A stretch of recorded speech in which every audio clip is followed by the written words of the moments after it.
الحمد لله رب العالمين والعاقبة للمتقين والصلاة والسلام على سيد المرسلين خاتم النبيين محمد وعلى آله وصحبه اجمعین اما بعد۔ میرے دینی اور ایمانی بھائیوں، بزرگوں اور دوستوں، انسان دنیا میں جب آتا ہے تو وہ اس بات کا اعلان کرتا ہے کہ مجھے جانا بھی، اور یہ ایک ایسی حقیقت ہے کہ دنیا کی کوئی طاقت اس کا انکار نہیں کر سکتی۔ آدمی خدا کا انکار تو کر لیتا ہے، لیکن موت سے اس کو بھی انکار نہیں ہوتا ہے، اس لیے کہ دنیا کی جو زندگی ہے یہ ہمیشگی کی زندگی نہیں ہے، یہ ہمیشہ رہنے کی زندگی نہیں ہے، بلکہ آخرت کی تیاری کے لیے وقتی طور پر اللہ کی طرف سے ملی ہوئی زندگی ہے۔ اس زندگی کو ایک نہ ایک دن چھوڑ کر جانا ہی ہے، لیکن دنیا کی رنگللیاں ایسی ہیں، دنیا کا عیش ایسا ہے، دنیا کی ظاہری نعمتیں ایسی ہیں کہ انسان اس میں پڑھ کر دھوکے میں چلا جاتا ہے اور یہ سمجھ بیٹھتا ہے کہ سب کچھ یہی ہے، ایسی زندگی گزارتا ہے جیسے لگتا ہے کہ مرنا نہیں ہے، ہمیشہ اسی دنیا میں رہنا ہے۔ اس لیے انسان موت سے غافل ہو جاتا ہے اور دنیا میں ایسے منہمک ہو جاتا ہے کہ موت آتی ہے تو اسے خبر بھی نہیں ہو پاتی ہے۔ اسی لیے اللہ تعالیٰ نے قرآن مجید میں اس بات کی طرف اشارہ کرتے ہوئے انسان کو آگاہ کیا ہے کہ یہ دنیا ایک دھوکے کی چیز ہے، اس کے دھوکے اور فریب میں آ کر اللہ سے اور آخرت سے غافل نہیں ہونا۔ کہا وَمَا الْحَيَاةُ الدُّنْيَا إِلَّا مَتَاعُ الْغُرُورِ، کہا کہ دنیا کی زندگی چند روزہ دھوکے کا سامان ہے، یہ صحت دھوکہ ہے، یہ دولت دھوکہ ہے، یہ عہدہ دھوکہ ہے، یہ دوستی یاری دھوکہ ہے، یہ عیش کی چیزیں دھوکہ ہے، ہر چیز دھوکہ۔ اس دھوکے کی وجہ سے انسان غفلت میں پڑ جاتا ہے۔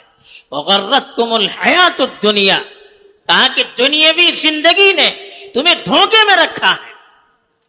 اسی لیے دوسری جگہ اللہ تعالیٰ نے صاف فرمایا انسان کی نفسیت کو، نفس کو، انسان کے نفس کو، اس کی خواہشات کو اور اس کے کرتوت کو ظاہر کرتے ہوئے فرمایا کہ الہاکم التکاثر، کثرت کی ریس نے تمہیں غافل کر دیا۔ کثرت کی ریس کا کیا مطلب ہے؟ کہ دنیا کمانے میں ایک دوسرے سے آگے بڑھ جائے، میں اس سے زیادہ کمانے لگوں، میری اس سے زیادہ دکانیں ہونے لگے، میرا بنگلہ اس سے بڑھ جائے، میری گاڑیاں اس سے اچھی ہو جائے، میرا عہدہ اس سے بڑھ جائے، میرا بینک بیلنس اس سے بڑھ جائے، میری عزت اس سے بڑھ جائے۔ یہ جو دنیا میں ایک دوسرے سے مقابلے کا جذبہ ہے، ریس کا جذبہ ہے، اس جذبے نے انسان کو غافل کر دیا۔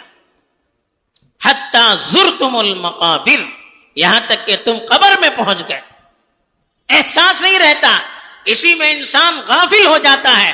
جب قبر میں پہنچ جاتا ہے ساری حقیقتیں کھل جاتی ہے۔ دنیا میں جس چیز کو سنتا رہا تھا، پڑھتا رہا تھا، وہ چیزیں جب آنکھوں کے سامنے کھل کر آتی ہے تب انسان یقین کرتا ہے کہ دنیا میں جو کچھ میں کر رہا تھا وہ سب دھوکہ تھا۔ اس دھوکے نے آج مجھے اس مقام تک پہنچا دیا۔ وہ کیا دھوکہ؟ خود قرآن مجید میں کہا یا ایھا الذین آمنوا لا تلہکم اموالکم ولا اولادکم عن ذکر اللہ، کہ ہے ایمان والو تمہارا مال اور تمہاری اولاد اللہ کی یاد سے تمہیں غافل نہ کر دے۔ آدمی کیسے اللہ سے غافل ہو جاتا ہے؟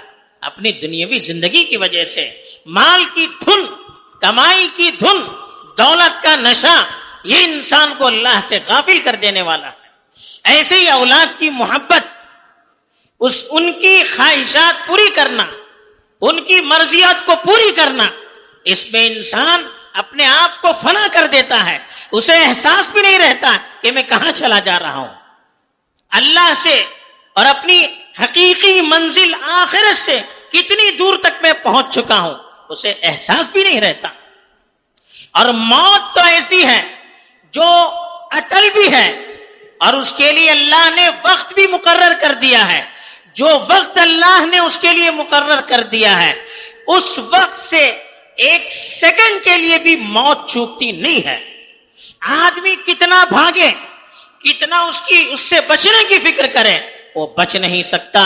صاف قرآن نے فرمایا کہ قل ان الموت الذی تفرون منہ فانہ ملاقیکم، آپ کہہ دیجئے جس موت سے تم بھاگ رہے ہو وہ موت تمہیں پکڑ لے گی، بچ نہیں سکتے۔ ثم تردون الی عالم الغیب والشہادہ، پھر اس ذات کی طرف تم کو لوٹ آیا جائے گا جو دنیاوی زندگی کو بھی دیکھتا ہے اور اخروی زندگی کو بھی دیکھتا ہے، جو ظاہری چیز کو بھی دیکھتا ہے، اندرونی اور چھپی ہوئی چیز کو بھی دیکھتا ہے۔ اس کے پاس حاضر ہونا ہے، اس کے پاس حساب دینا ہے۔ یہ انسان سے اللہ نے کہا قُلْ لَوْ كُنْتُمْ فِي بُيُوتٍ وَلَوْ كُنْتُمْ فِي بُيُوتٍ مُشَيَّدَةٍ، کہا کہ اگر تم پختہ محل میں بھی رہو گے تو موت تمہیں دبوچ لے گی، موت سے انسان بچ نہیں سکتا۔ اور کب آئے گی؟ وَمَا تَدْرِي نَفْسٌ مَاذَا تَكْسِبُ غَدًا وَمَا تَدْرِي نَفْسٌ بِأَيِّ أَرْضٍ تَمُوتُ، کہا کسی کو پتہ نہیں کہ کل کو کیا ہوگا اس کے ساتھ۔ آج ہمارے ساتھ ہے، آج ہم یہاں ہیں مسجد میں، کل ہمارا حشر کہاں ہوگا، کل کا دن کہاں گزرے گا، کسی کو پتہ نہیں ہے۔ وَمَا تَدْرِي نَفْسٌ بِأَيِّ أَرْضٍ تَمُوتُ، کسی کو پتہ نہیں کہ کہاں مرنا ہے۔ کوئی اپنے آپ کو اپنی تدبیر کی وجہ سے بچا نہیں سکتا۔ نحن قدرنا بینکم الموت، اللہ نے کہا کہ ہم نے تمہارے لیے موت کو طے کر دیا ہے، وقت اس کا طے ہے۔ وما نحن بمسبوقین، کوئی اس سلسلے میں ہم سے آگے نہیں بڑھ سکتا، ہمارا مقابلہ نہیں کر سکتا، ہم سے چوک نہیں سکتا، ہمیں دھوکہ نہیں دے سکتا، ہم پر غالب نہیں آ سکتا۔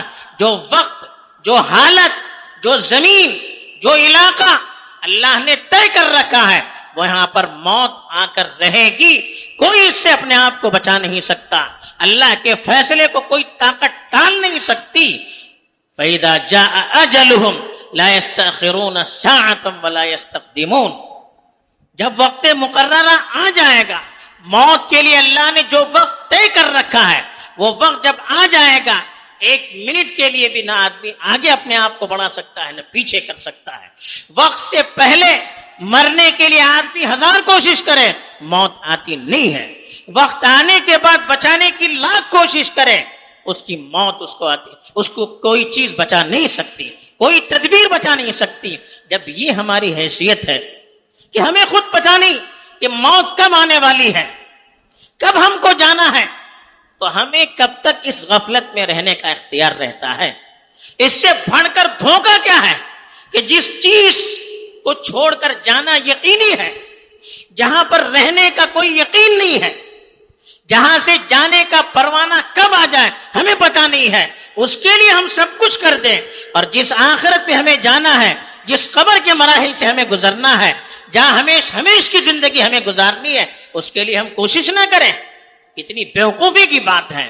اسی لیے رسول اللہ صلی اللہ علیہ وسلم کہا کرتے تھے کہ کن فی الدنیا کأنک غریب او عابر سبیل، کہا کہ دنیا میں ایسے رہو جیسے ایک مسافر رہتا ہے۔ پردیس کا آدمی جب کہیں آتا ہے تو ہمیشہ رہنے کی فکر نہیں کرتا، وہاں مکان نہیں خریدتا، وہاں پراپرٹی نہیں خریدتا، بلکہ اپنا کام کر کے جانے کی دھن میں رہتا ہے۔ او عابر سبیل، یا راستہ پار کرنے والا ہے، ادھر سے ادھر جانا ہے، ایک اسٹیشن سے دوسری اسٹیشن پر جانا ہے، تو پھر وہ وہاں پر پراپرٹی خریدنے کی کوشش نہیں کرتا، وہاں کی رنگرلیوں میں مست نہیں رہتا، اس کو اپنے مرحلے پر پہنچنے کی فکر ہوتی ہے۔ کہا دنیا میں ایسے رہنا ہے جیسے ایک پردیسی رہتا ہے، مسافر رہتا ہے، راستہ پار کرنے والا رہتا ہے، ایسی ہماری زندگی ہونی چاہیے۔ اسی لیے حضرت عبداللہ ابن عمر رضی اللہ تعالیٰ عنہما کہا کرتے تھے کہ اذا امسیت فلا تنتظر الصباح واذا اصبحت فلا تنتظر المساء. کہا کہ جب شام ہو جائے تو صبح تک کا انتظار مت کرنا کہ میں صبح تک زندہ رہوں گا. جب صبح ہو جائے تو شام تک کا انتظار نہیں کرنا کہ میں شام تک زندہ رہوں گا. کسی کو پتہ نہیں ہے. کہا کہ اپنی صحت کو موت سے پہلے غنیمت سمجھو, اپنی صحت کو بیماری سے پہلے غنیمت سمجھو. وَقُدْ مِنْ صِحَّتِكَ لِمَرَضِكَ وَمِنْ حَيَاتِكَ لِمَوْتِكَ. کہا اپنی صحت کو مرض سے پہلے, بیماری سے پہلے غنیمت سمجھو, اور اپنی زندگی کو موت سے پہلے غنیمت سمجھو. خود رسول اللہ صلی اللہ علیہ وسلم نے اپنی مثال دی. ایک مرتبہ رسول اللہ صلی اللہ علیہ وسلم چٹائی پر لیٹے ہوئے تھے. آپ کے پاس کوئی بڑا گدا یا ہائی فائی بستر نہیں ہوتا تھا, ایک چٹائی پر لیٹے ہوئے تھے, حسیر پر. جب آپ اٹھے تو آپ کے چہرے پر اور آپ کے بغل پر اس کے نشانات تھے. چٹائی پر آدمی سوتا ہے تو ہاتھ پر, پہلو پر, چہرے پر نشانات ہوتے ہیں. تو صحابہ نے دیکھا تو درخواست کی کہ اللہ کے رسول آپ کے لیے کوئی گدا یا بستر بنا دیا جائے تو یہ بہتر ہوگا, اس کی آپ اجازت دے دیں. تو اللہ کے رسول صلی اللہ علیہ وسلم نے فرمایا کہ مالی و مالی دنیا, میرا دنیا سے کیا تعلق. وما انا فی الدنیا الا کراکب استدل تحت شجرۃ ثم راح وترکها. میری مثال تو دنیا میں ایسی ہے جیسے ایک آدمی کچھ دیر کے لیے ایک درخت کے سائے میں بیٹھتا ہے, پھر اٹھ کر چلا جاتا ہے. آپ کہیں جا رہے ہو, دھوپ ہو رہی ہے, تھوڑی دیر کے لیے ایک درخت کی چھاؤں میں بیٹھتے ہیں تاکہ ذرا راحت مل جائے, پھر اٹھ کر چلے جاتے ہیں. کہا میری مثال ایسی ہے, مجھے تو ہمیشہ رہنا نہیں یہاں پر. جیسے آدمی چھاؤں میں تھوڑی دیر کے لیے بیٹھتا ہے تو میری مثال بھی ایسی ہے کہ دنیا میں مجھے تھوڑا رہنا ہے تو میں کہاں تک تیاری کروں, دنیا کے لیے کیا تیاری کروں, مجھے تو جانا ہے آخرت کے لیے. یہ رسول اللہ صلی اللہ علیہ وسلم کا معمول تھا. اور رسول اللہ صلی اللہ علیہ وسلم کہا بھی کرتے تھے کہ اذکروا ذکر ہاضم اللذات, لذتوں کو توڑنے والی چیز کو یاد کرو. لذتوں کو توڑنے والی چیز کیا ہے؟ کہا موت کو. کہا کہ موت کو کثرت سے یاد کیا کرو, موت کا تذکرہ کرتے رہو تاکہ دل نرم ہو جائے, آخرت کا احساس ہو جائے, دنیا کی غفلت سے آدمی بیدار ہو سکے. اس لیے کہا زیادہ سے زیادہ موت کا تذکرہ کرو. یہاں افسوس ہوتا ہے, مجلسوں میں موت کا تذکرہ ہوتا ہے تو لوگ کہتے ہیں کہ اچھی خاصی مجلس تھی, آپ نے موت کا تذکرہ کر کے مزہ خراب کر دیا. ارے جہاں کہاں جانا ہے, جانا جس جگہ ہے وہاں کا تذکرہ ہونا چاہیے تاکہ وہاں کی تیاری کیا کرو. اسی لیے رسول اللہ صلی اللہ علیہ وسلم کہا کرتے تھے فزوروا القبور, آپ قبرستان کی زیارت کیجئے, قبرستان میں جائیے. فإنها تذکر الموت, اس سے موت یاد آتی ہے. قبرستان میں جانا ہے تو وہاں جا کر جو لوگ قبر میں سوئے ہوئے ہیں ان کی زندگی پر بھی غور کرنا ہے کہ کل تک وہ ہمارے ساتھ تھے, اس زمین میں تھے, یہاں ان کا دبدبا تھا, ان کی چلتی تھی, لیکن آج منو مٹی نیچے وہ سوئے ہوئے ہیں, کوئی ان کو یاد کرنے والا نہیں. کل کو ہمیں بھی وہیں جانا ہے, کل کو ہمارا بھی حشر وہاں پر ہونا اسی طرح ہونے والا ہے. آج ہم سمجھتے ہیں کہ میرے پاس پاور ہے, میرے پاس دولت ہے, میرے پاس عہدہ ہے, اس کے لیے ہم کچھ بھی کرنے کے لیے تیار ہو جاتے ہیں. چھوٹی چھوٹی چیزوں کے بہانے ایک دوسرے سے لڑنے کے لیے بھی تیار ہو جاتے ہیں, لیکن کل کو سب کچھ چھوڑ چھاڑ کر جانا ہے, اسی قبرستان میں لوٹ کر جانا ہے جہاں ہم مردوں کو لے کر جاتے ہیں. وہیں پر ہم کو سونا ہے جہاں وہ سوئے ہوئے ہیں. اسی لیے رسول اللہ صلی اللہ علیہ وسلم کا معمول تھا. حضرت عائشہ کہتی ہیں جب بھی میری باری ہوتی تھی رات میں, رسول اللہ صلی اللہ علیہ وسلم جنت البقیع میں جایا کرتے تھے, یعنی مدینے کا جو قبرستان ہے اس قبرستان میں رات میں اٹھ کر اللہ کے رسول جاتے تھے اور موت کو یاد کرتے تھے, مردوں کے لیے دعائیں دیتے تھے اور ان سے کہتے بھی تھے کہ وَإِنَّا إِن شَاءَ اللَّهُ بِكُمْ لَاحِقُونَ, اگر اللہ چاہے تو ہم کو بھی تمہارے ساتھ آ کر ملنا ہے. تو یہ دعا سکھلائی گئی کہ ہم کو آ کر آپ سے ملنا ہے. تو یہ ہماری زندگی کی حیثیت ہے. تو ہم کہاں تک دھوکے میں رہ سکتے ہیں؟ موت کو یاد کرتے رہیں گے پھر انسان غافل نہیں رہے گا, پھر دنیا کی دولت کے پیچھے بھاگے گا نہیں, ایک دوسرے کی کھینچا تانی کی کوشش نہیں کرے گا, آپس میں دشمنی اور اختلاف کے پیچھے نہیں پڑے گا, پھر آدمی حرص و ہوس کے پیچھے نہیں بھاگے گا, اپنی خواہشات کو پورا کرنے کے پیچھے نہیں بھاگے گا, کسی کو نیچا دکھانے کی کوشش نہیں کرے گا, بلکہ آدمی یہ سوچے گا کہ مجھے چھوڑ کر جانا ہے, پھر ان چیزوں کے پیچھے پڑنے کا فائدہ کیا ہے. یہ ہمیں احساس کرنا ہے. آج افسوس ہوتا ہے کہ اتنی اچانک کی موتیں ہو رہی ہیں, ساتھ رہنے والے اچانک اٹھ کر چلے جا رہے ہیں, ہمیں احساس نہیں ہے. ہم وہی کھیلوں کے پیچھے, تفریحات کے پیچھے پڑے ہوئے ہیں, اور چھوٹی چھوٹی باتوں پر آپس میں ایک دوسرے کی دشمنی کرنے پر تلے ہوئے ہیں, ایک دوسرے کو دبانے پر تلے ہوئے ہیں, ایک دوسرے کی جان تک کے پیچھے پڑے ہوئے ہیں. یہ کہاں کی عقل مندی ہے؟ کب تک ایسا کرتے رہیں گے؟ کیا اس حالت میں موت آ جائے تو ہمیں خوشی ہو جائے گی؟ ہم آپس میں دشمن رہیں اور ہمیں موت آ جائے تو کب ہماری اصلاح ہو سکتی ہے؟ یہ سوچنا ہے. آج ہمارے درمیان سے ہمارے ساتھی اچانک اٹھ کر چلے جا رہے ہیں, کل کو اگر ہم کو ایسے جانا پڑے تو کس منہ سے اللہ کے دربار میں ہم جائیں گے؟ کب تک یہ دشمنی ہمیں ساتھ دے گی؟ کب تک یہ عہدے ہمیں ساتھ دیں گے؟ ذرا سوچنے کی بات ہے, ذرا غور کرنے کی بات ہے. اگر ان اچانک کی موتوں سے ہم سبق نہ لیں, کون سی دنیا کی چیز ہمیں سبق دلا سکتی ہے؟ ان سے اگر ہمارے دل میں اثر نہ ہو, اور کس چیز سے ہمارے دل میں اثر ہو سکتا ہے؟